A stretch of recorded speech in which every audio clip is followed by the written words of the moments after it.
இப்போ நம்ம என்ன பார்க்க போகிறோன்னா சப்பாத்திக்கு குருமா பார்க்க போகிறோம். குருமாவுக்கு தேவையானது பார்த்துக்கலாம். இஞ்சி, பூண்டு, கொஞ்சம் சோம்பு போட்டு 3 அரைச்சி வச்சுக்கிறேன் நைஸாக. தேவையான தேங்காய், 3 தக்காளி சிறிதளவு வெட்டி வச்சுருக்கேன், கொத்தமல்லி தழை.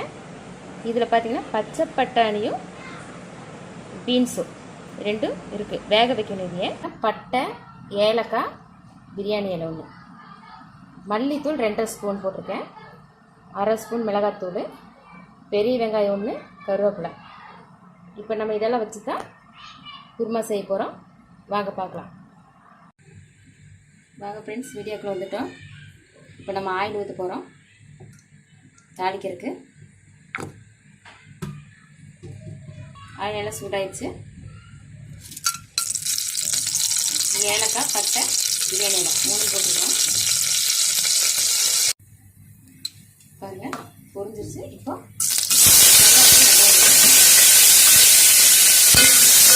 வெங்காயம் பொரிஞ்சிட்டு தக்காளி போடுறோம்.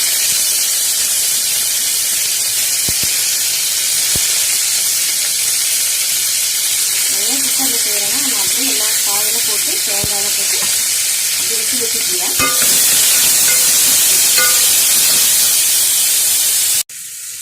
பாருங்கள் தக்காளி நல்லா வணங்கிடுச்சு.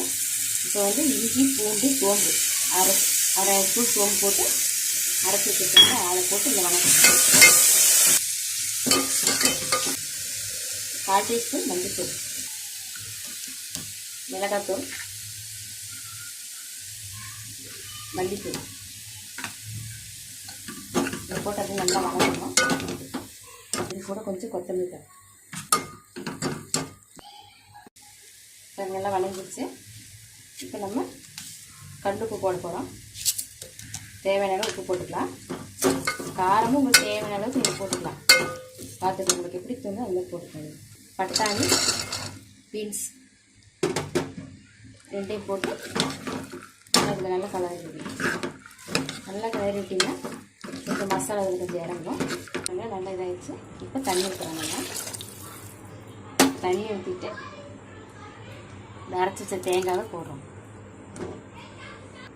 போட்டு நல்லா கிண்டி விடுறோம். இதுக்கு மேலே ஒன்றும் போட வேண்டியதுங்க. இப்படி போட்டு விசில் வச்சிட வேண்டியதான். அவ்வளோதான், குழம்பு ரெடி. ஈஸியான வேலை குருமா. மூடி வச்சுருங்க. 3 விசில் வந்தோடனே இறக்கிடுங்க.